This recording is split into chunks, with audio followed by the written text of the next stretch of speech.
yango wana kaka maloba eke azana akoya kobonisa biso na kati ya nini na makongo apa azali ke pa toutes les provinces de la RDC ezali ya la RDC ezali ya Aujourd'hui, le président Tshisekedi et le peuple congolais sont tout à fait justifiés d'abandonner donc le langage de la paix et de pouvoir se mettre sur la route de la force, de la confrontation, parce que c'est cela que Kagame réclame.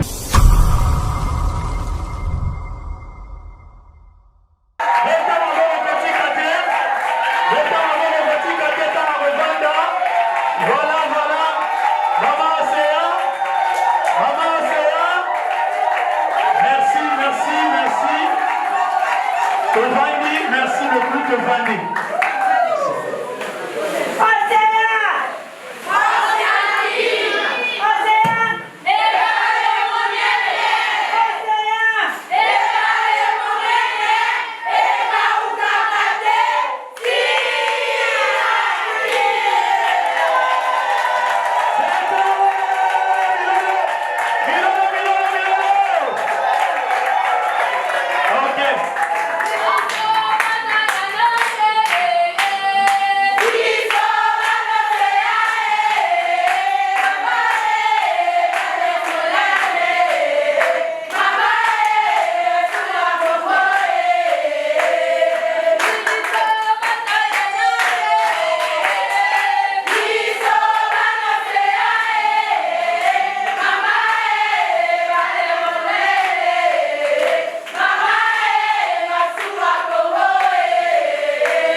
Il ne faut pas dire que les chances de mission aux divers, c'est-à-dire il y aura ceux qui vont réfléchir en français, pour la permettre que le message est à la transmis, pour la permettre que le destinateur ayoka pertinence et un message pour le porter à différentes interventions ou différentes, voulais-je dire, interventions au Yougoslavie.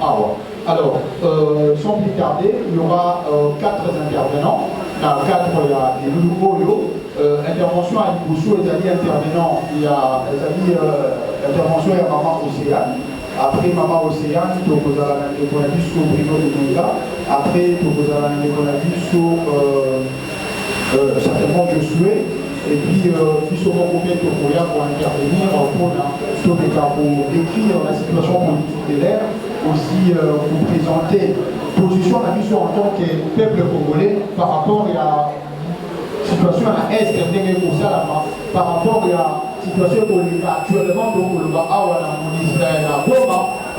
rapport à l'instabilité où s'est passé, donc c'est très important que en tant que la pour réfléchir aux choses et la bateau. Laisse-moi vous dire une chose.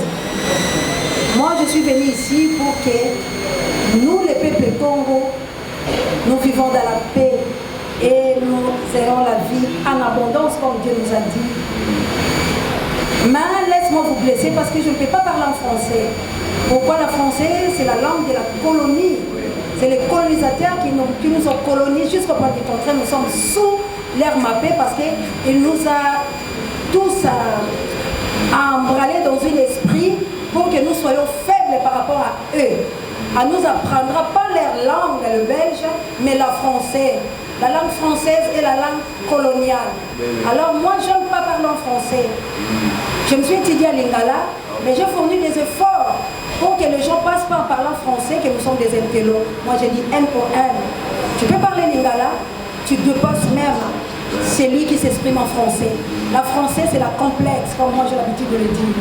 Alors, comme nous voulons être libres spirituellement, il faut que nous chassons les occupants qui est en train de nous occuper dans notre pays par rapport à leur langue. Alors, mesdames et messieurs qui sont ici, et mes camarades journalistes,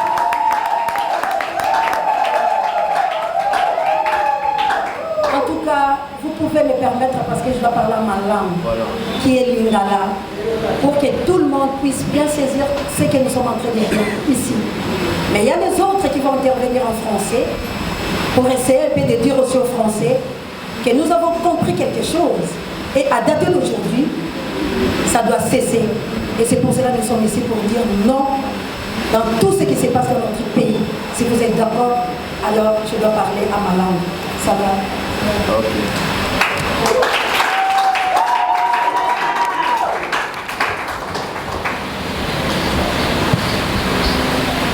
Matondo mingi na bino banso bozali kati na esika bandeko basi mibali mpe bilenge mpe matondo makasi na baninga la ngai bapanzisa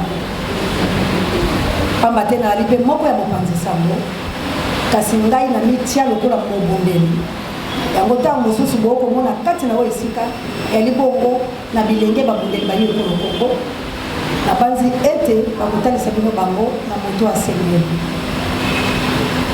biso bonso tosangani kati na oyo esika to na mbela oyo tobengaki bino ezali pamba te toali koloba maye oyo mazali koleka na république démocratique du Congo oyo ezali moko ekolo wayo ya ngai mpe ya biso bonso na banzi ete bino bonso bozali kati na oyo esika mpe bapanzisango bokoboya te ke mboka wa biso eyali bongo na pasi ya koleka to mpe tokoki koloba ete mboka na biso ezali bongo kokutana na maye oyo ekopesa te na ye mwana ekolo Kongo azwa bonsomi bwa ye pamba te bino banso boyebi ete na ngambo ya este ekolo wa biso koboma minyoko kimia eyali mpenza te na likambo etali bokengeli bwa bango oyo bino na lokota yali français bwali koloba ete sécurité kuna bazali kobika malamu mpenza te kasi bino banso boyebi ete bamendele oyo tobengi bango na kombo ya Monesco baumeli mibu miike tuku mibale na moko soki tokoki kobakisa kasi kimia na mboka mabiso bozali te mpe bino banso boyebi ete totikali bobenga sanza motoba oyo esengeli tokende bongo na maponami na ye ekolo Kongo kasi tokopanza mpoke na maye wana likambo ezangi kimia na mboka na biso mpe na makambo oyo etali maponami na kati ya ye ekolo wa biso kasi na ntango oyo mpenza biso toali na yango nakolikia te ete na sanza motoba oyo etikali ke bakokoka kolobela biso maye manso oyo bazali kosalama na ye ekolo wa biso to mpe maponami mpenza mikozwa esika pamba te na ye ekolo Kongo biso banso toyebi ete etumba ezali po ete bato bakosala biso etumba wana bayebani na molongo mobimba mpe bino boyebi bango yango tala te na tokoloba ete bato bayike oyo bazali komotelemi po ete nakolobeke ete maponami esengeli esalama ekosalama na lolenge kani na sanza motobo etikali po ete makambo ya somo eli koleka bongo na ngambo ye ekolo Kongo nani oyo akotelema na nzoto wa ye loboko lokatali mpe biteni misusu oyo bitikali ezala bongo na esengo tala ntina ya mituna oyo tokoloba na kati na oyo esika na bapanzisango oyo tokoyeba ete topanza mpenza mpoke mpe tolobela makambo wana kasi na banzi ete moto moko te soki loboko lwa ye ekatani nzoto misusu palatu etikali ekosala bongo teke na banzi ekosalama te boni biso bakongomani etumba yali mpe tokende na maponami ngambo mosusu ekosala maponami te mpo yali na milelo mpe ngambo mosusu ekosala maponami tala ntina tokopanza teke kati na oyo esika mpe komilobama bosolo na maye oyo bakoleka ekolo wa biso Kongo kasi bandeko balandi na 1997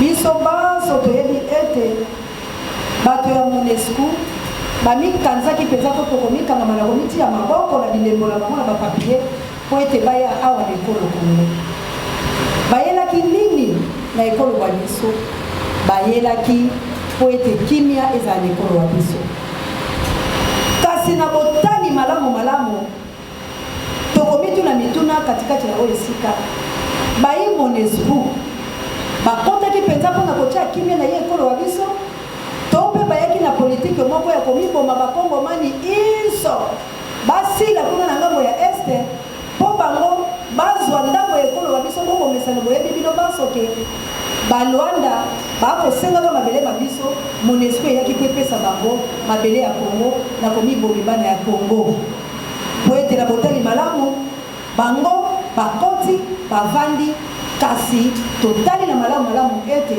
bango bayaki nde na mabongisi ya koboma bakongomani iso mpo bazwa mabele ba biso bapesa yango bongo na babongisi ba biso oyo ezali bongo barwandais.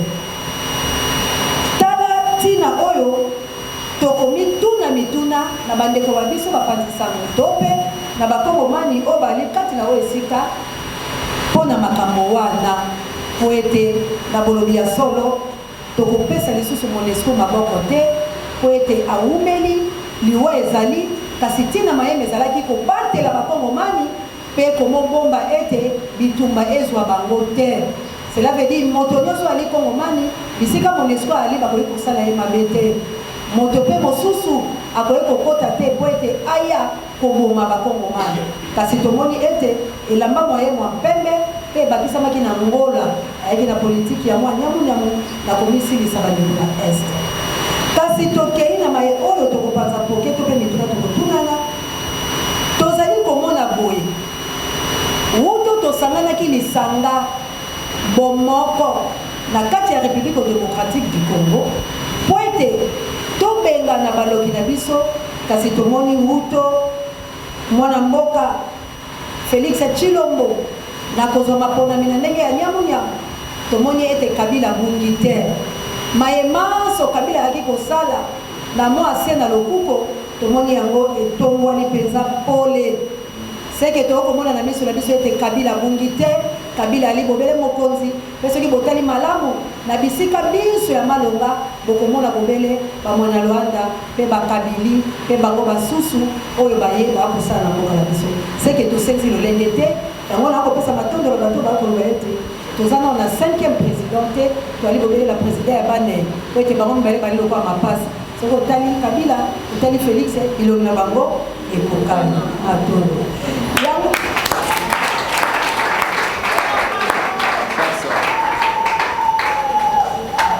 yango tokokima lisusu na lombango tokoloba mayema tali lamuka po ete biso banso toyebi ete totelemaki tolamukaki kasi lamuka epesi bayi kongomani bomoi to mpe ebomi bango lisusu koboma nde wana tokoloba na yango na banzi makambo oyo nazalaki nango mpo toloba liboso na bino mpe bato bakotingola na lopoto ya lifrancais bakozala bakotingola yango mpena malamu na banzi ete suka na ngai ezali bongo po ete toleki biso banso ekolo wa biso ezwa bobele lipanda nango ya solo mpe tala ntina biso banso tokotelema awa kobanda lelo ntango tokobima tokei koloba na bayi Monesco baoccidentaux balebele wana bato mabe oyo baye mpona koyibaka minere na biso oyo peuple congolais ali mobola tikino lelo ekolo waye ezali na mofuluki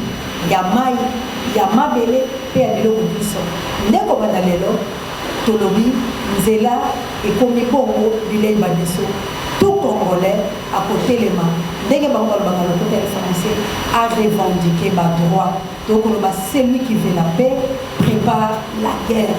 Alors na kati ya République démocratique du Congo Monesco ekozwa biso bakobima mpe bakambi nyonso ya lokuta tokosala na bango face po ete tokondima maponami te ya lolenge oyo po ete bino banso boyebi ete tosali maponami masato oyo epesi biso litonga te tokondima ya manei te ntango toali na moumbu tala nasukisi awa matondo na bino banso.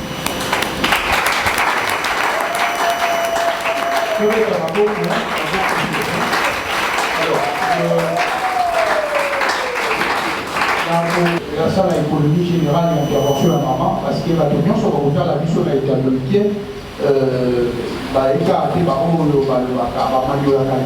la question de la sécurité qui se passe à la partie est de la République. La partie est de la République, nous sommes sans ignorer, depuis 1997, la République démocratique du Congo connaît dans sa partie est une tuerie à répétition. Au point que cette tuerie a occasionné beaucoup de citations de la part de certains Congolais pour qualifier qui était le véritable agresseur de la partie est de la République. Mais c'est avéré qu'il n'y a pas longtemps, nous avons eu la précision que ce sont les Rwandais et les Ougandais qui sont en train de tuer la République démocratique du Congo. Je vais vous tenir pour vous dire que toutes les années qui passent, le Rwanda et l'Ouganda, depuis 1997, volent à la République démocratique du Congo 25 tonnes d'or, équivaut à 25 milliards de dollars. Et cette insécurité qui se passe à cette partie de la République, tous nous connaissons, c'est tributaire à une stratégie machiavélique de puissance internationale qui essaye d'alimenter ces pays pour que ces derniers puissent donner les armes aux différents rebelles terroristes qui sont implantés dans la partie est de la République.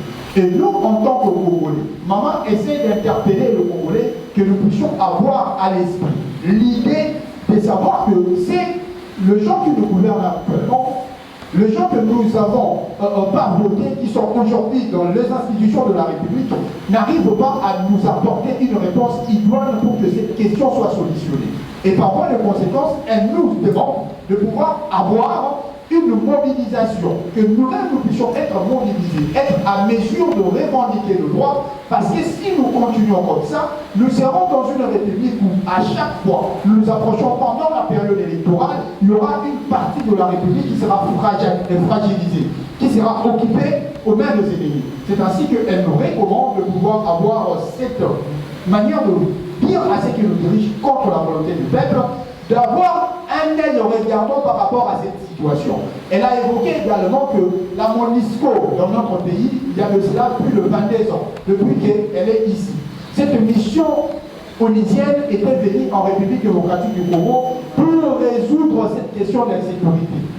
L'Organisation des Nations Unies, par le biais du Conseil de sécurité, a voté un protocole pour envoyer la MONUSCO ici. Mais malheureusement, nous constatons, depuis que la MONUSCO est ici en République démocratique du Congo, on retrouve la plupart des cadres de ces derniers que dans des zones minières, là où il y a le minerai de Congolais. D'ailleurs, ce n'est pas à vous, la presse, que je vais informer qu'il existe certains hauts cadres de la MONUSCO envoyés ici en République démocratique du Congo qui ont été tués dans l'une des parties est de la République.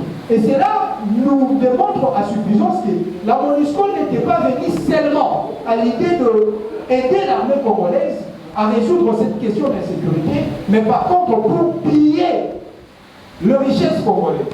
Je cite le minerai, le cobalt, le cuivre, ainsi de suite.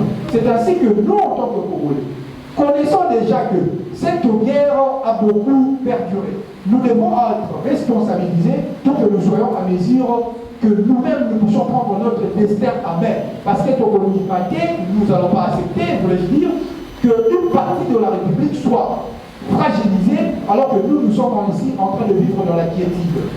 Au-delà de cette question d'insécurité, elle a également abordé la question de M. Tshisekedi Tshilombo, la crispation de la scène politique. Nous sommes rendus compte que depuis que Tshisekedi est au pouvoir, 2018 jusqu'à le jour, tout ce que nous avons eu à reprocher à M. Kabila continue à être perpétré. Nous avons demandé à Tshisekedi, nous avons reproché à Kabila, voulais-je dire, le pillage de ressources. C'est ce que nous sommes en train de constater. La mollesse dans la gestion de la République, c'est ce que nous sommes en train de constater. Le détournement des deniers publics, ce n'est pas d'ailleurs elle qui le dit, c'est M.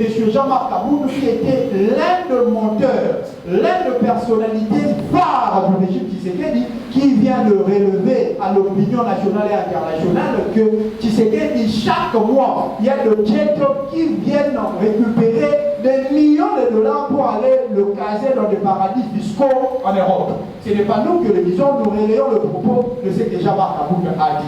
Déjà, tout ce qu'elle vient de dire tantôt prouve à suffisance que Tshisekedi n'est pas venu pour le développement du Congo, pour que le Congo puisse être un État indépendant, un État démocratique. Parce que tout ce que nous avons reproché à Kabila, c'est ce qui est en train d'être fait.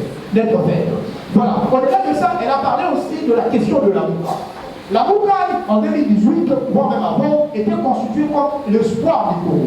L'espoir du Congo, pourquoi? Parce qu'on avait eu à choisir un candidat qui a été élu, mais malheureusement, on a volé son victoire. Mais la Mouka aujourd'hui, à la place qu'elle reste dans cette osmose, dans cette dynamique de pouvoir incarner l'espoir du peuple congolais, la Mouka se verse dans une polémique. C'est elle qui le dit, j'insiste, dans une polémique de positionnement. À la place de pouvoir présenter une alternative, en fait en 2023, nous puissions avoir des dirigeants, ou bien avoir un dirigeant issu de la Mouka qui va incarner la bonne gouvernance, qui va pacifier toute l'étendue de la République, résorber cette question d'insécurité qui gangrène dans l'Est de la République.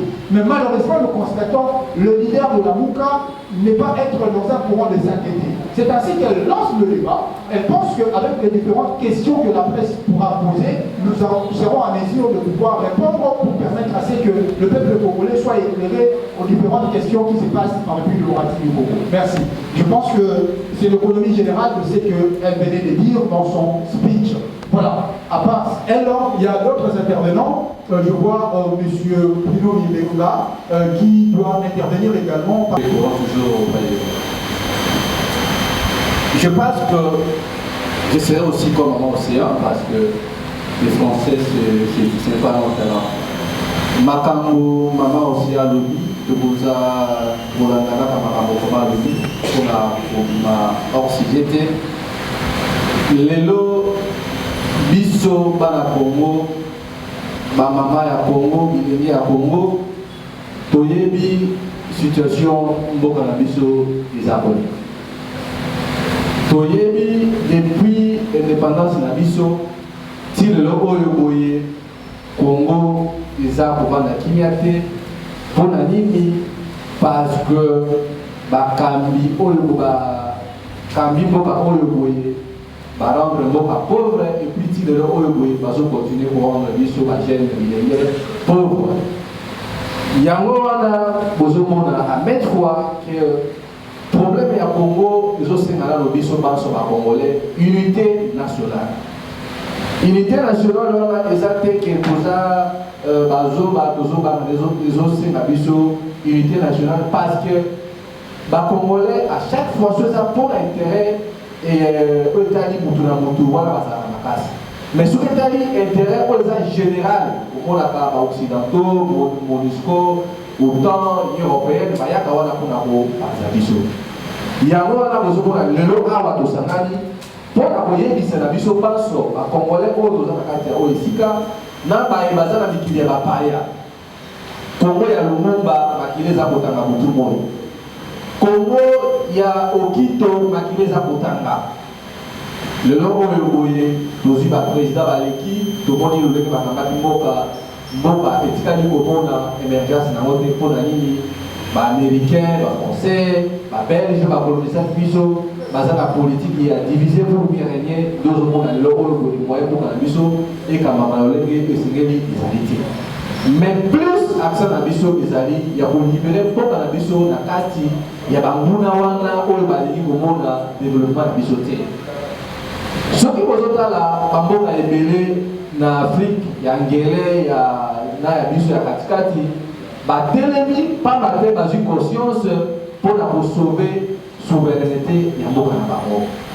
Ce qui Biso de organisateurs, dans Zela, il y a Lusambo, dans Zela, il y a pour qu'il va veiller, dans Zela, il y a pour ça la faute des organisateurs, il y a un monde pour ça la Bamboka, dans Biso, il y a la situation, autres dans la mot, ils ont voté.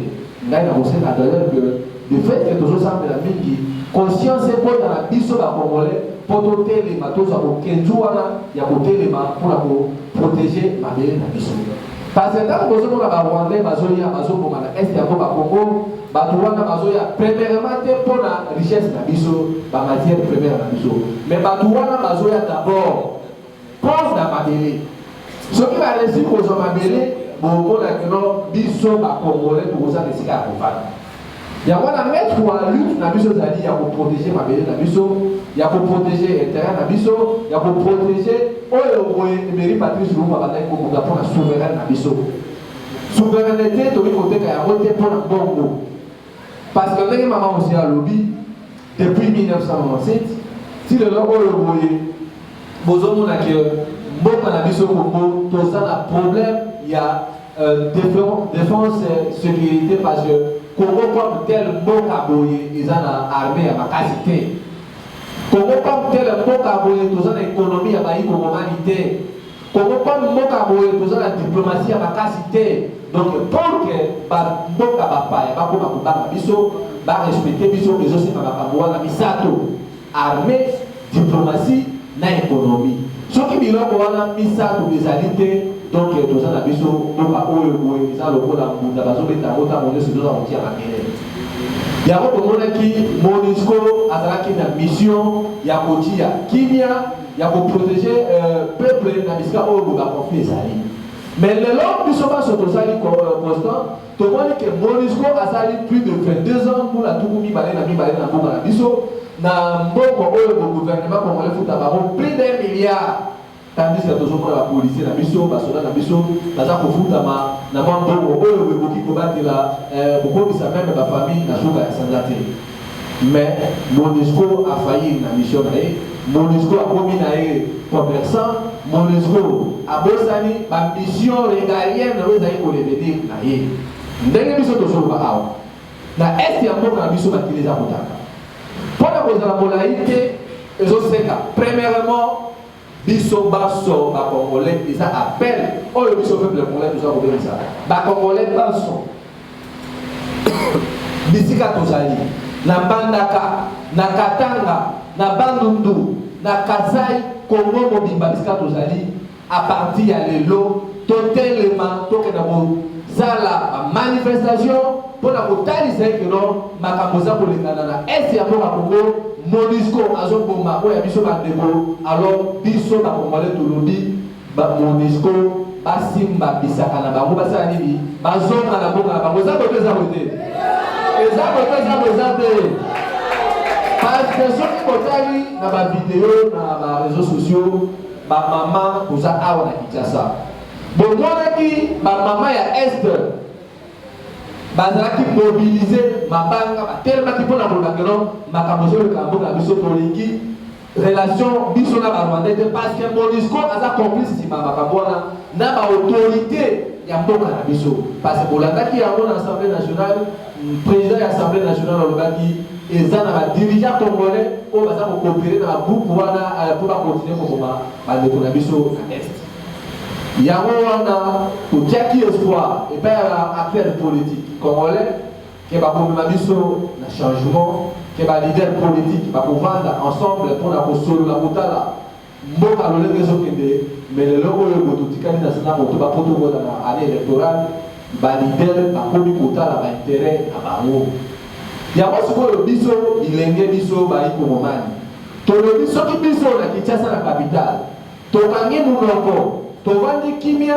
na mayima koleka na est ya mboka na biso bandeko na biso bakomona plan sike non biso oyo toza na ngambu oyo boye tokabwani na bango alors bokomona mission ya MONUSCO mission ya babindele oyo tokabengami na OTAN Union européenne bakokabola biso na bandeko wana alors biso tolobi ke non Congo ekotikala moko Congo ekotikalaka jamais kokabwana yango tobengisi na bana Congo baso à partir ya lelo biso baso tokosala baactivité mpona kosenga départ ya MONUSCO na kati ya mboka na biso parce que eza biso te pour la première fois ke non tosenga départ ya MONUSCO na Afrique tomonaki yango na RCA tomoni yango na Syrie tomoni yango na Mali tomoni yango na bamboka ebele na Burundi ntango MONUSCO akendaki bayi mboka batikalaki bavandaki mpona kotala sikoyo nini eza kosimba te na kati ya mboka na bango alors soki toresi obengaka MONUSCO na kati ya mboka na biso e ase momana tokosala sikoyo boye badirigant oyo boye baza kotalela baimpérialiste oya kosalela bana Congo bango bozomona bongo ezobima na Congo bazokende kobomba yango na baparadis fiscaux bozomona oye basalela peuple me bakomi kosalela bana na bango bafamille na bango baninga na bango tandis que biso baoyo tofutaki totikali toujours bato ya minyoko bato ya kolela yango wana na kozala bref biso biso tolobi boye mboka oyo eza na kati ya occupation cela veut dire que bato oyo lokola Rwanda aza na souci ya kokonza biso tokoma bawumbu na bango élection eza na impact moko te na mboka wana. Donc eloko biso tokosenga article 64 eza clair ya mobeko likonzi ya mboka na biso mboka oyo eza na occupation oyo boye représentant ya forces étrangères rwandais baza na kati ya armée baza na kati ya présidence na sénat na assemblée nationale na armée na la police na institution presque tout ya mboka importance ya élection ekoki kosala na mboka wana te yango tozosenga na peuple congolais ya kotelema ya kobengana na bato wana panso e ase momala soki tobimisi mboka na biso na kati ya occupation wana biso peuple bino peuple nde bokopona bakambi oyo boye bakosala volonté na bino bakorespecte oyo boye bino bokosenga bango toza na besoin ya nzela toza na besoin ya mai toza na besoin ya misala toza na besoin ya makambo oyo boye biso toyebi nde wana ekozala soin na biso donc lelo ntango tokobima awa toyebisa bilenge bamama makambo oyo boye ekomi très sérieux bomonaki lobi MONUSCO akomaki bagene na biso bana na biso bakongolais biso oyo toza awa conférence ya lelo eza mpona kotalisa kopesa directive ya sika directive ya liboso ezali tozobanda processus ya manifestation awa na Kinshasa et puis sur l'étendue du territoire national ya kobengana MONUSCO et puis ya koappliquer article 64 mpona kobengana bakambi oyo boye bauti na volonté ya peuple congolais te kobanga elongwa na mitu na biso parce que soki tobundi lelo te tokokoma esclave ya batuti tokokoma baesclave ya baaméricain ya bafrançais oyo boye bakobanda ntango nyonso koimpose biso bakandidat oyo boye eza na volonté na biso te na soki wana mpona komonopolize maloba te napesi maloba epai ya modérateur mpo tocontinue na makambo oyo boye tokozala nango ya koloba mais mpona kojite concernant dossier ya lamuka na kotia mwa maloba moke lamuka biso banso toyebaki ke lamuka ezalaki espoir ya bakongolais balider bazalaki sango 7 balongoi 5 bake kozala makambo na bango batikalaki balider mibale mais tomoni ke na kati na bango banso lutte na bango ezalaki plus pour la résistance pour que notre peuple congolais tellement ya korécupérer bokonzi na ye mais mawa ekoti na kati ya balider oyo batikalaki mibale bamisusu baponi nzela ya kosala lisangana kabila oyo boye kabila abomi biso bakongolais abomi bana na biso oyo apie abomi kongo alors wana bomonaki Adolphe Mozito ancien premier ministre alobaki ye akotrahir lite ya lamuka te akotrahir bino bamama oyo bobimaki na 2018 mpona kokenda kotona kotalisa volonté na bino na bakambi ya lamuka oyo batiaki espoir ya peuple congolais alobi ya kotrahir bino te bato oyo boye bakei kosangana na nzela ya bloc patriotique bakei kosangana na kabila par ya responsabilité wana eza korepeli na bino Adolphe Mozito bomonaki bato ebele koleka na télévision kofinga kolobake akei epai ya Tshilombo mais Adolphe Mozito ti lelo oyo nde tozoloba awa boye aza na kati ya lamuka aza korespecte idéologie ya lamuka alors soki bango mibale oyo batiaki na lamuka bakoka bwana mpo na intérêt que ya kobimisa mboka na biso na situation toza nango alors eza malamu mais soki ke bakoka bwana pour ke bakenda koservir bamaître misusu bazongisa kabila na bokonzi responsabilité wana eza korevenir na biso peuple congolais tofungola biso toyebi déjà banani baza kotravailler pour que kabila azonga na 2023 et puis toyebi banani baza kotravailler pour que mboka na biso ezwa bosomi yango wana responsabilité wana eza na maboko na bino peuple parce que bino nde boza na pouvoir ya kopona balider oyo boye bino bolingi pour que ntango tokolibere mboka na biso soulèvement populaire ndenge tozobanda processus ya kobengana MONUSCO na mboka na biso bino nde bokoimpose bino nde bokopona bakambi oyo boye bolingi mpona kokamba mboka na biso Kongo ya lelo ngai nasuki awa napesi maloba epai ya bandeko oyo toza na bango na kati ya Océane, en donnant sa position à contribution au débat autour de la situation sécuritaire qui entraîne la partie est de la République. Au-delà de ça, il a donné sa position par rapport à ces petits conflits qui existent dans la famille, dans la plateforme de l'avocat. À ce qui concerne la question sécuritaire, il a donné de grandes idées selon laquelle nous ne pouvons pas parler d'un État souverain si nous excluons les trois attributs de la souveraineté, qui sont donc la diplomatie, l'armée, ainsi que l'armée et la défense. En fait, l'armée, je parle de la défense et de la sécurité, ainsi que l'économie. Voilà. Sur base de ces trois piliers, vous allez vous rendre compte que le gouvernement de M. Tshisekedi Tshilombo a failli. Sur le plan diplomatique, le gouvernement de Tshisekedi s'est adonné aux voyages multiples, mais nous n'avons pas les effets escomptés pour que la situation de la sécurité dans la partie est de la République soit résorbée.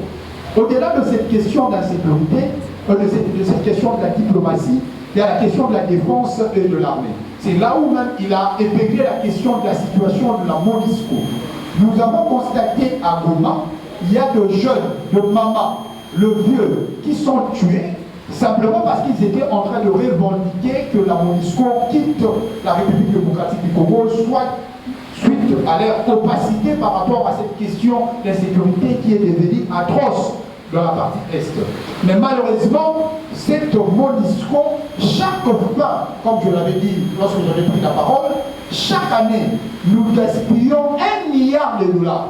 À la place de cette somme d'argent, nous allouons ça, nous donnons ça à notre armée, parce que nous connaissons bien que notre armée souffre d'un problème sérieux, le problème d'équipement, le problème de nutrition. Comment vous pensez qu'un militaire qui est au front, en train de combattre pour la mère patrie, il est, supposons, ressortissant de la province de Kasaï, mais il se retrouve à l'est de la République, mais ces derniers, il entend par voie téléphonique que ses enfants sont chassés à l'école, parce que tous nous connaissons que la gratuité de l'enseignement n'est que lueur, n'est qu'une machination.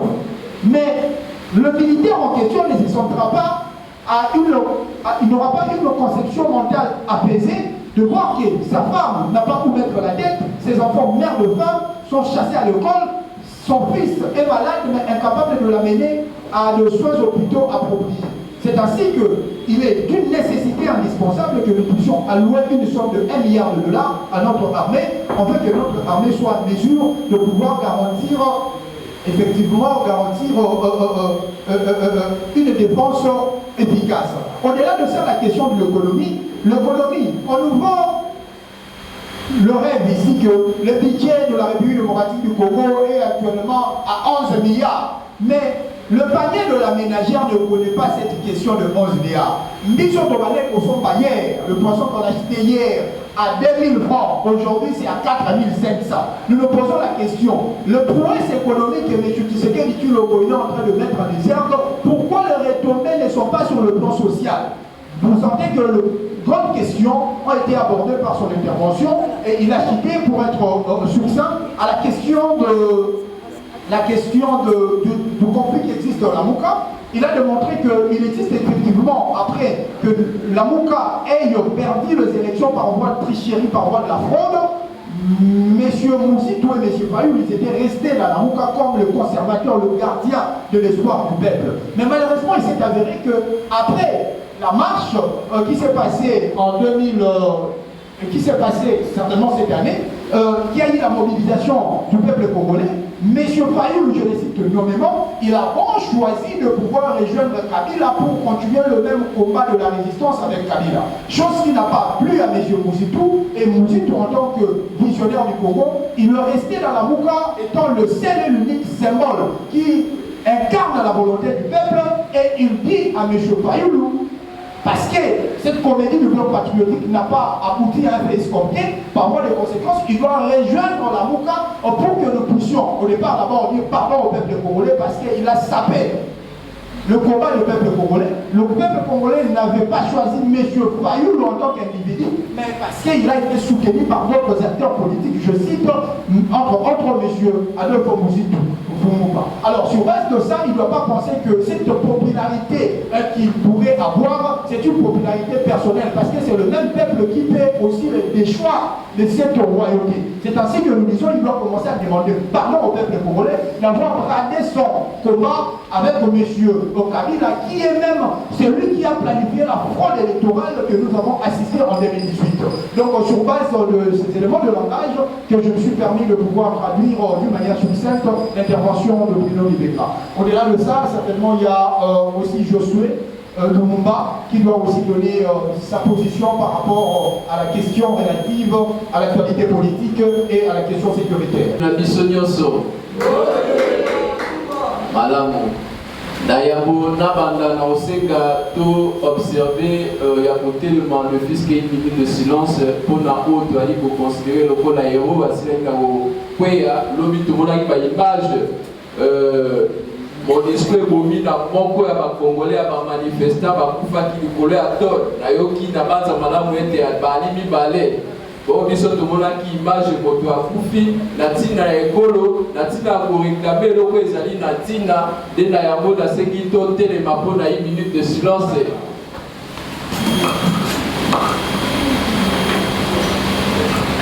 Merci Tofani. Bandeko na ngai ba congolais ya liboso po eba ete toali na bitumba mibale bongi tosala. Il y a liboso ezali bitumba l'interne. Il y a mibale toko unda bitumba l'externe aussi. Mais na po etali etumba l'interne po eba ete motoyo babengi garant de la nation. Je crois ça vient du verbe garantir. Mokonzi ya mboka babengi parmi battribution na yo constitution epesiye entre autres balobi azali commandant suprême. Voilà soto qui na contexte et armée. Soto qui na contexte juridique babengi le magistrat suprême. Mais administrativement nek bakambaka mboka babengi le garant de la nation. Nani azali garant? De nalobaki ewiti na verbe garantir. Garant zali motoyo okikola la pongi na kino ebiete moto ali ko garantir ngai makambo nyonso to azali. Bongo tokoluka toyeba est-ce que biso na oyo ezali ekolo na biso tozali na garant oyo ali ko garantir biso kimia toali na kimia bamama toali ali motuna toali na kimia na mboka na biso. Est-ce que babengi justice ya malonga lokola na wite koloba wa que magistrat suprême justice ya malonga la justice élève une nation tozali na justice ya malonga na mboka na biso et l'autre côté aussi longtemps que tomonaki tango tosali baponami il y a eu eloko babengi changement tozali na mokonzi ya Kabila oyo asalaki biso bape mingi kasi tovive alternance na mboka na biso biso tobanzaki ete lokola alternance eye makambo ye na kochange mais kasi biso toyei koremarke lokola mama osi alobaki alternance esuki biso na eloko moko te pamba te ezali kaka moto moko wana kasi basili na kolatisa ye nde elamba mosusu. C'est le même système, c'est la même dictature qui, n'est-ce pas, est à continuité. De Bisoto, Kangamabo côté, tout le monde a le même système qui continue. Au moins, il y a chaque fois que Kangamabo côté, Biso à la suite, tu vas payer, n'est-ce pas, conséquences. Et il y a tout, mais ma ponami, il y a la continuité à Kabila. Il y a, n'est-ce pas, Kabila. Donc, tant que Kangamabo, d'être dans le bacate, libère pas le peuple, mais le peuple se libère lui-même. Ceux qui m'ont toyé à l'obinabino était, naïe qu'on libérait bino, motoana, ali motoya à l'okuta, on met la commune irade. Mais tant que de Kabila, là qui va dans le bacanda, poésie, à moi, mingi, na moi, nandako. Mopaya bino bozana mwa ekenge ya kokenge la ye koyeba ba mouvement na mais tant que pesi moi na ndako Vous perdez un peu moins sans c'est à contrôle dès le toali komona unaga ekei unaga ekei toali komona minembwe lelo yo de Félix Tshisekedi a lobby yango moto babengi le magistrat suprême le garant le commandant suprême a lobby ete ba Nyamulenge bali ba congolais ba Nyamulenge bali ba congolais wana moto a prononcé à Mongai Josué Lumumba te kasi le garant de la nation de na lobby tina moto azali garant mo garant azali moto na to fandi mais kasi tango biso to ali ko remarquer moto biso to tiaki lokola garant na place biso to la pongi pe ba ete garant azali commandant suprême azali magistrat suprême azali mais biso to ali komona kaka bilinga elo moko ya malonga ezali te ba politicien congolais basali mwa groupuscule na bango na tina ete ya kosoutenir Kabila zo Mathias na mboko mais lelo na moni lingoma ba politique basangani balobi Kabila ou rien biso to seki obe Kabila azonga mais tango bobengani Félix tobi Félix azali en connivence maman aussi a expliqué le bien de Félix na Kabila motobo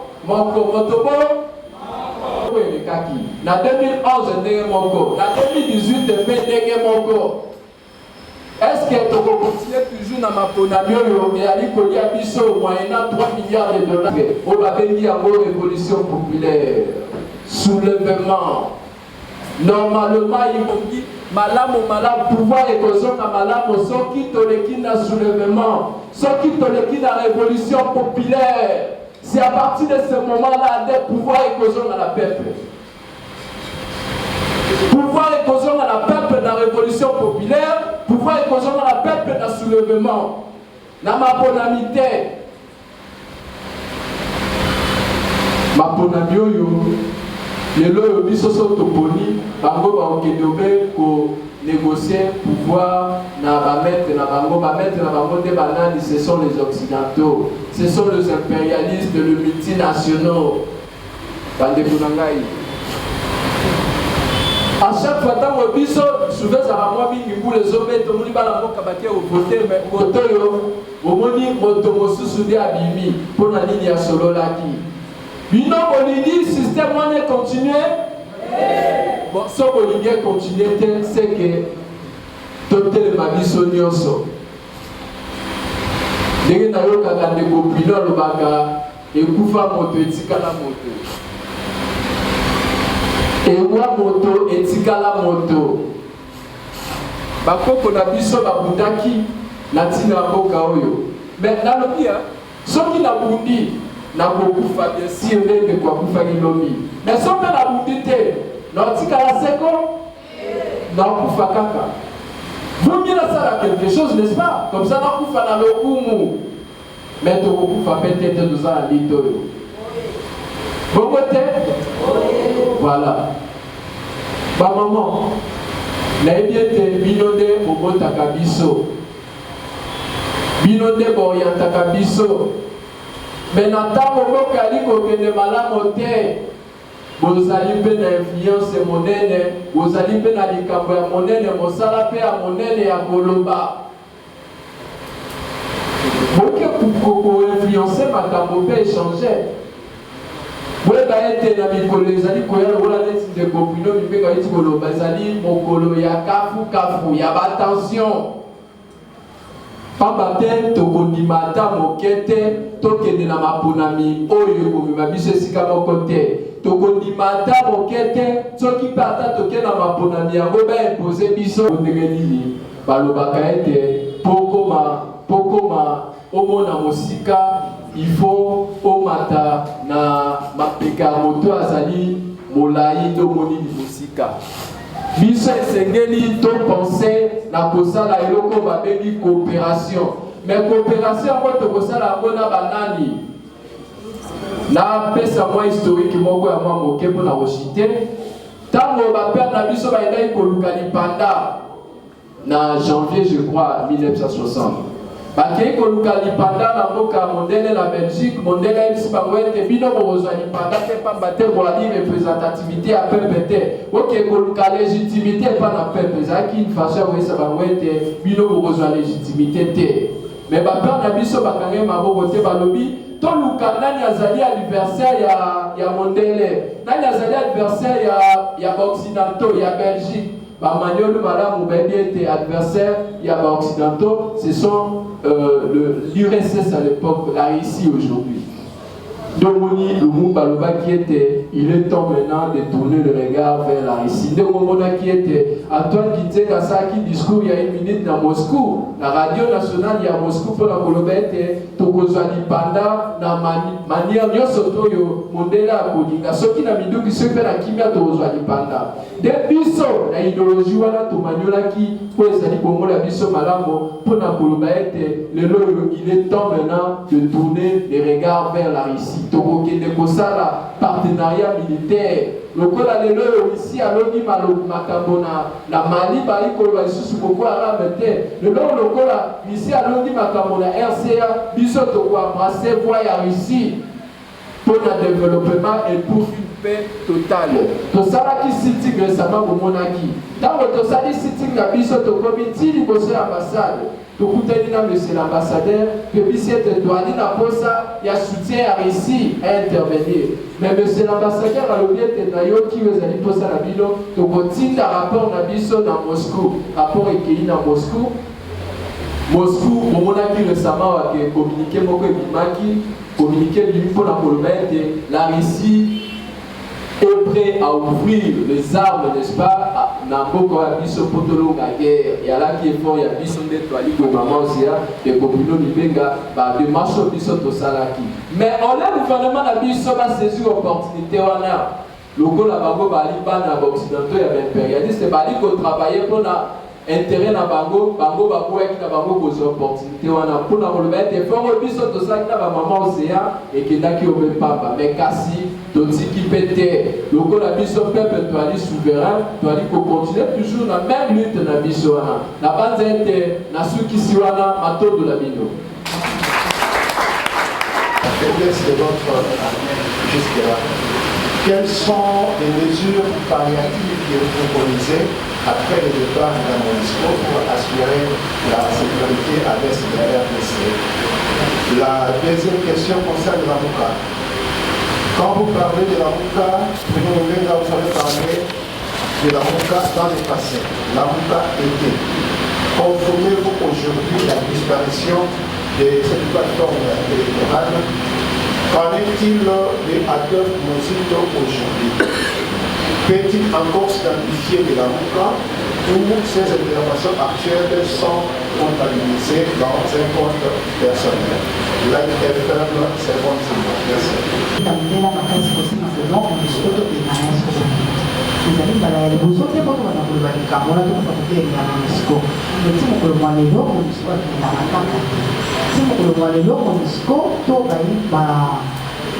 bakonzi ya MONUSCO bazali kotika bakaki nini biso te tokobanda kaka koloba ou bien ozali na nini ya kopropose mpona MONUSCO akoka na koki likambo ya mibale ezali lamuka awa olobi ke non vous avez un sujet essentiel de la MOUCA na biso mais badirigeant ya MOUCA bakonzi ma polémique oyo ezanga mpona makolo koto babengana bali baba koto babengana le 4 voleurs na manifeste bazopesa na makoko na 2023 est-ce que Adolphe Mozito na Faïd Madi bakosimba na lisusu loboko na loboko basimbanaka na 2018 est-ce que ma polemi yango ekozala obiki moko andimi loboko mpona na ngambo ya kabila oyo andimi loboko ya ngambo ya kabila nani entre bango mibale matondo tokomeka koyanola bino me na banzi biyano na biso bokosepela nango matondo nano na mopanzi sango Ron vraiment motuna na yo ezali bongo ya malonga pamba te olobi na bobengani MONUSCO kasi na nsima na yango nini tokosala po ete sécurité ezala malamu na ngambo ya est na banzi motuna eza bongo mwana mboka toali deja na makambo malike po ete kongo na biso ezala malamu na manola yango nyonso mbala moko olobaki lisusu ete ndeko Bruno Mimbenga alobi l'armée bwa biso ezali malamu te ezokende kaka na mwa moko kasi banani le mwa makelele makasi te koloba mwana mboka Bruno Mimbenga to mpe maloba ya mwana mboka Chilombo po ete enda bandaki yango moto ya yango kasi soki MONUSCO elongwe este ekosala boni ndeko na ngai mapinga mabiso mali makasi po ete basécurize este mwa biso kasi eloko ekoboma bango ezali bongo bakosalisa bango te na bopesi bango maye oyo bazali na yango posa pamba te na kozongisa yo mwa nsima na ntango ya Musée Laurent Désiré Kabila fils asalaka makambo wana ntango azalaki bongo na bamapinga komemelaka mapinga mabiso bibundeli bizangi biloko mosusu mpe kopesaka bango biloko bani te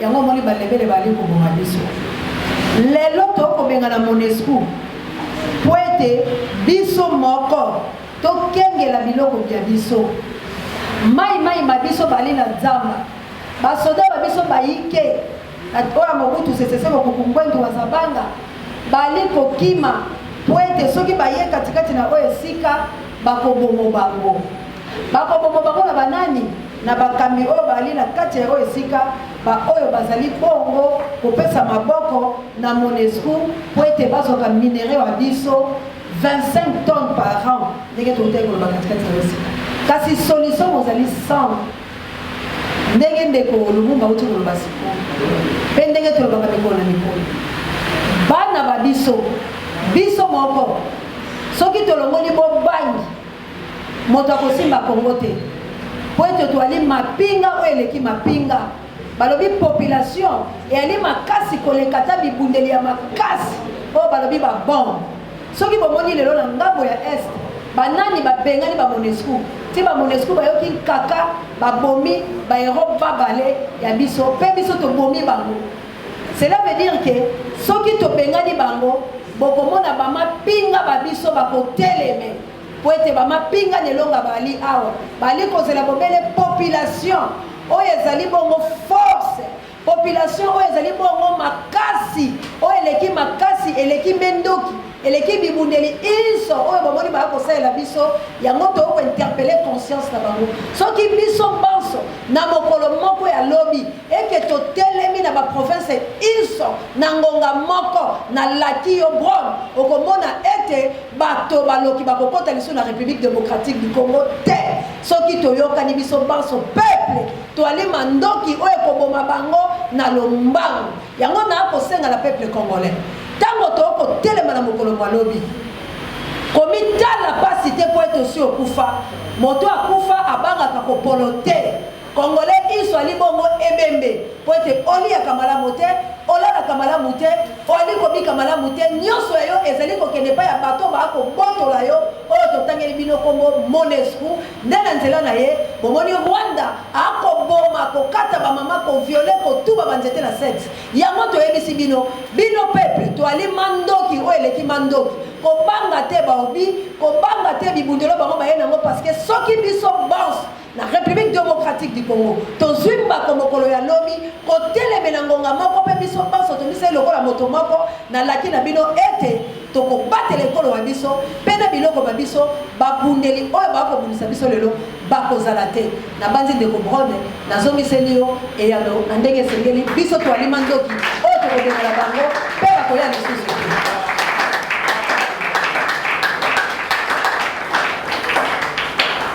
na mayemo oyo matali lamuka mwana mboka mopatisa ngobone na bandi mpe ezali ndeko Gracia mopatisa ngo na bandi ezalaki kaka na lolenge moko na bandi na yandoli oyo ete mpo na MONUSCO bobanga te peuple azali obi oyo akobenga na Rwanda oyo akobenga na MONUSCO kobanda lobi lokola biso banso tokoteleme na ngonga moko mpe na ntango moko na laki oyo ete bamwana Rwanda bamoniki bango banso bakotelema liso na Kongo te kasi bolanda nde banoki te oyo tokotalisa bilo bango sika likambo litali lamuka na bandi bapatisango bino banso boyebi ete lamuka ezalaki bongo lisanga oyo ebotamaki na lombango nalingaka nayebisa bato baso likambo kasi bato bandimaka ngai baparti politike ya ye Congo ebotama na lombango ezalaki bamasano lisanga ya bato kobinaka ndenge bato balobaka na lokota ya lifana association culturelle balaki te na likanisa kosala makambo etali politike wuto na libango ekolo Congo nde mbeba yango wana ntango basanganaki ala ate ndenge bato ya lokota ya lifalase balobaka na lombango ete tolingi lipanda mpo ete tonyokwi bakokata biso maboko bakosala biso makambo mabe tala mbala moko bamibongwanaki baoyo koto babandaki kobina munukange baokuna babandaki kobina monyongo baokuna bakobina bankoko na biso baotetela mafumbe bango nyonso bamisaki baparti politike ntango babimi na lombango po ete babunda etumba kasi bazalaki na boyokani te na nsima na yango lolenge nini kote idéologie moko te pamba te makanisi bazalaki lisanga te lolenge mokamuka ebota ya kasi système kabili ekoko biso kasi bamipesanaki te malako to mpe makanisi nini oyo tokosala lisanga na biso moto yaki kokasi bwa ye na misolomo ya ye na mpifo na ye tosangana po ete tokenda na système kabili mpona maye oyo matali maponami nde na nsima ntango tosali maponami tolo na lisanga lolenge bino baso boyebi ete alongaki kasi na nsima na yango babotoli biso maponami na babotoli basali banome ndenge tomoni batieli biso mwana mboka cilungu kasi na suka lamu ezongaki kani wana ya lombango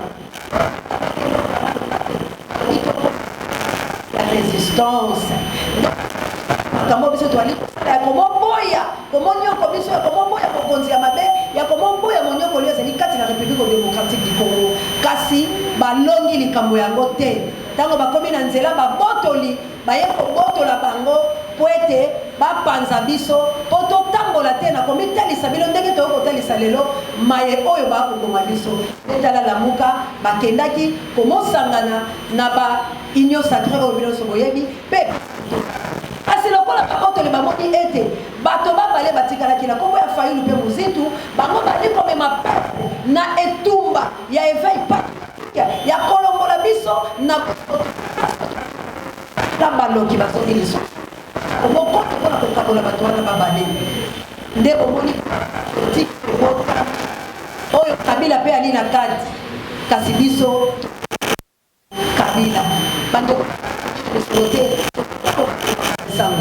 seli po ete ntango tozwaki mpe bakolo esika bakomi koya bango kasi yango wana esengeli tosuka me tokosenga ete nzambe akopesa biso makasi na makambo kitoko toali longo na bandeko mpona kobunda etumba ya motuya esengeli boyeba ete lamuka babotamaki mpona maponami tala bango mpe bakambi babale nzela ya bango na ngambo na ngambo mpona kokele maponami kasi wana elembisa yo te mwana mboka Kongo wana epesa yo pasi te ngai na yo kobanda lelo toliki ete tokotelema na nzela mpona kobundela Kongo boye te tokotelema biso banso mpona kobundela ekolo boye te esengeli yo ozala liboso ya bapolitiko kasi bapolitiko bakamba yo te boye te kobanda lelo yo mwana Kongo boya polo boya sani boya makambo nyonso ya mabe moto akopusana pene na yo tuna ye makanisi na yo malamu ezali nini mpo na ngai mpe bayimboka Kongo tunaka bango soki lelo okomi na ebonga okosalela biso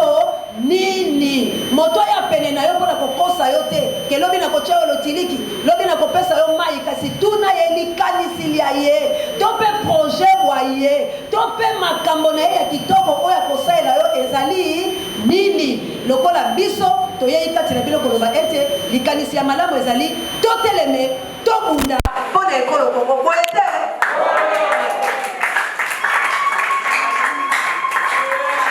Ma question s'adresse à toute l'équipe en fait.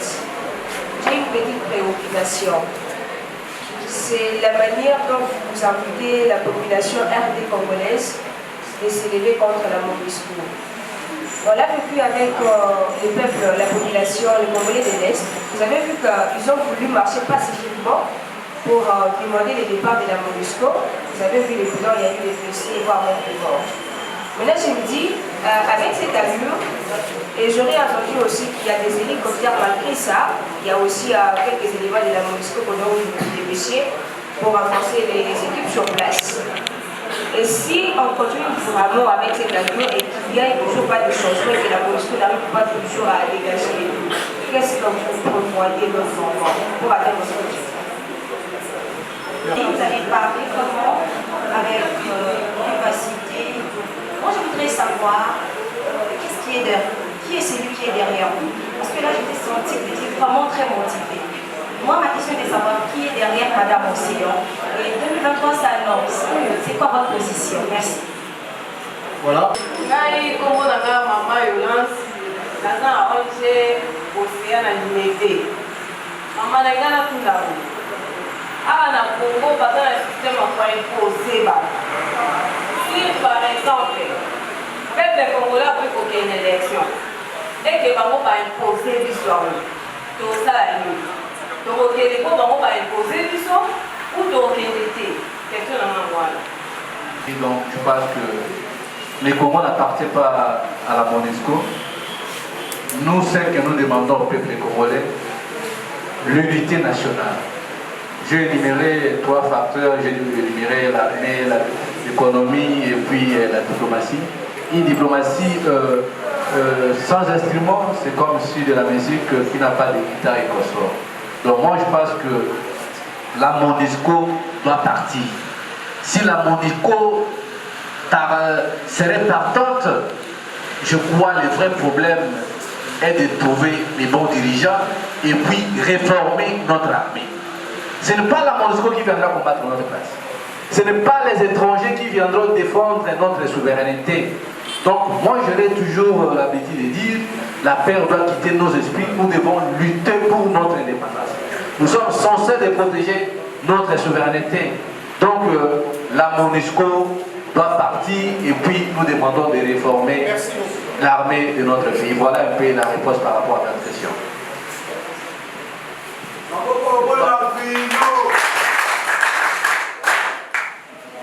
D'abord, c'est maman Luka qui a soki ça la peau MONUSCO qui est soki accueilli soki réaction à biso aux alani. Bon côté, bon gars il a le biboye. On continue donc comment côté sans lutte. Il y a un même babengi à mon lutte. Oui, bah était soki a solo tolingi était MONUSCO kende. Il faut bisoto di banko sala lutte. Lutte ba de ona so ba di ko sala bongo. Bisoto intensifier lutte yango na étendue nationale mobimba. Mais bino mo raisonner kaka bango ba to moke province moko. Omoni be hélicoptère ndenge ba to ya MONUSCO ba ali ko kiba na hélicoptère. Et bongo siko soki et salami étendue nationale Congo mobimba. Est-ce que ba osala lisusu? Bakozala lisusu te. Et à l'onanga ya mwana. Donc ceux qui bakende te et ali ko dépendre lisusu kaka na biso peuple de toalikwe. Et surtout que na monaki na ba mama babimaki mokolo wana. Bongo ba mama bo alia wa bo bebi beti na non bino mo maboko. Merci beaucoup. Merci. Merci wana. Bon nazali ko ya dola ko patisambo ko ya tuninga lobi na simananga nani azali. Ndeko na ngai na simananga moto ya makasi azali na kosoto. Bale bapandisa mona zala moto ya makasi. Kasi moto ya ngoko na ye Yesu Kristo.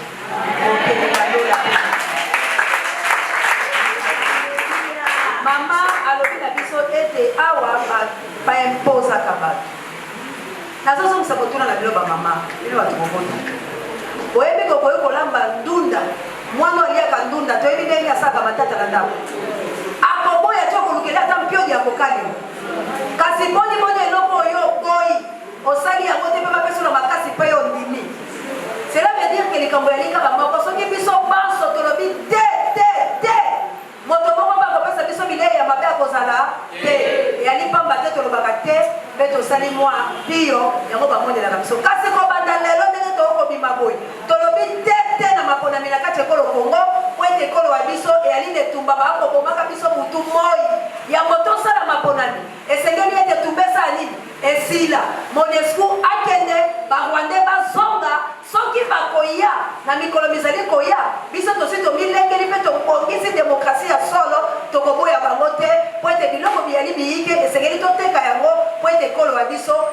etika malamu kasi na ndenge ya moyibi na ndenge ya mabe ya konyoko yo ya koviole yo ya kokomisa bana bino baujana ya kokomisa bana bino bakuluna ya kokomisa bango bandeko ya bombe tokolingeloko wana te batoni Océane, on a va intervenir. Motikamaina Pesabino, merci. Merci pour la présence Nabino. Merci na le.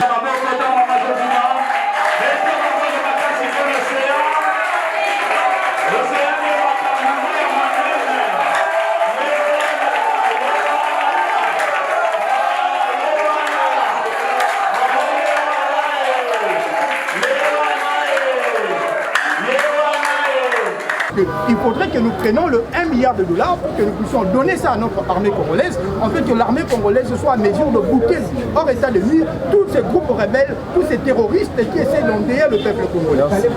Qu'allez-vous concrètement faire si voilà, ce que nous devons faire, elle a dit que nous devons activer l'article 64. L'article 64 de la Constitution de la République démocratique du Congo qui donne le droit au peuple congolais de se mobiliser comme un seul homme pour mettre hors état de nuire toutes les personnes qui sont en train d'endeuiller le peuple congolais. Parce que nous n'avons pas de dirigeants compétents qui sont capables de pouvoir de nous amener la paix dans toute l'étendue de la République. Et par voie de conséquence, il faille que le peuple congolais se mobilise, se constitue comme un bouclier pour chasser au pouvoir ceux qui dirigent contre leur volonté, aussi contre tous ces groupes rebelles qui sont en train d'alarmer le peuple congolais. Aujourd'hui, il y a un point de presse concernant la situation, ce qui était concernant la manifestation anti-Monisco à Goma.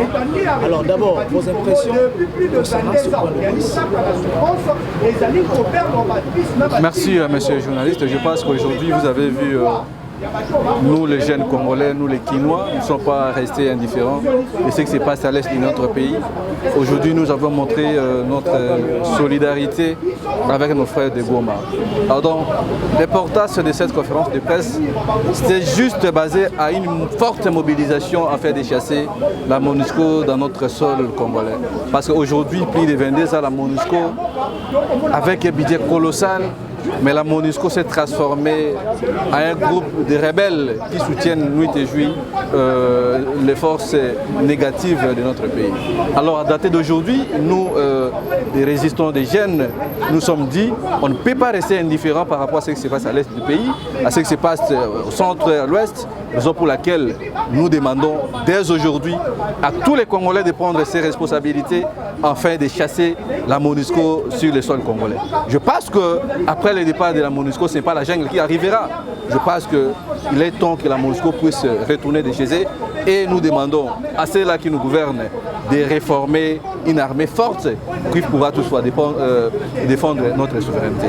Parce que nous ne pouvons pas monnayer notre souveraineté moyennant les biais de la bataille. Donc voilà l'importance de cette rencontre d'aujourd'hui.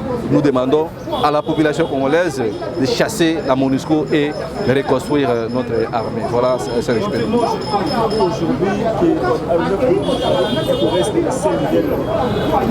Oui, aujourd'hui je peux dire la conférence d'aujourd'hui n'était pas basée sur Adolphe Mozitu. Oui, en quelque sorte je peux confirmer. Adolphe Mozitu reste le seul leader crédible qui n'est pas allé à quatre chemins. Il est resté constant par rapport à la lutte de la Mouka. Donc Adolphe Mozitu, il a montré combien il avait dit sur l'esplanade, je crois, vers Triomphal. Nous n'allons pas trahir les peuples congolais. Aujourd'hui, Adolphe Mozitu représente l'incarnation de la lutte de la Mouka et j'insiste que Adolphe Mozitu reste et il demeure encore la volonté de tous les Congolais qui croient. Voilà, merci. Alors quel est le message d'espoir, un message d'encouragement pour lancer à la population congolaise, à la population qui sont à l'est? Oui, un message d'espoir à tous les Congolais de se mobiliser derrière nous qui sommes ici et ceux qui sont éparpillés dans le monde afin de chasser la MONUSCO qui s'est transformée, comme je l'avais dit, au commerçant. Donc c'est le seul message que je peux dire. Parce que quand ça brûle à l'Est, ce n'est pas que l'Est qui brûle, c'est le corps en tout entier qui brûle. Donc nous demandons aux Congolais de prendre les responsabilités en fait de reconstruire notre souveraineté. Voilà le seul message que je peux lancer dans les jours à venir. Nous serions d'ailleurs sur les bases de la MONUSCO et puis le reste, nous allons voir comment nous allons réunir les Congolais pour parler de ce qui concerne notre pays. Mais je demande à toutes les couches politiques, société civile, les résistants et consorts, les journalistes, de se réunir afin de chasser l'ennemi qui est.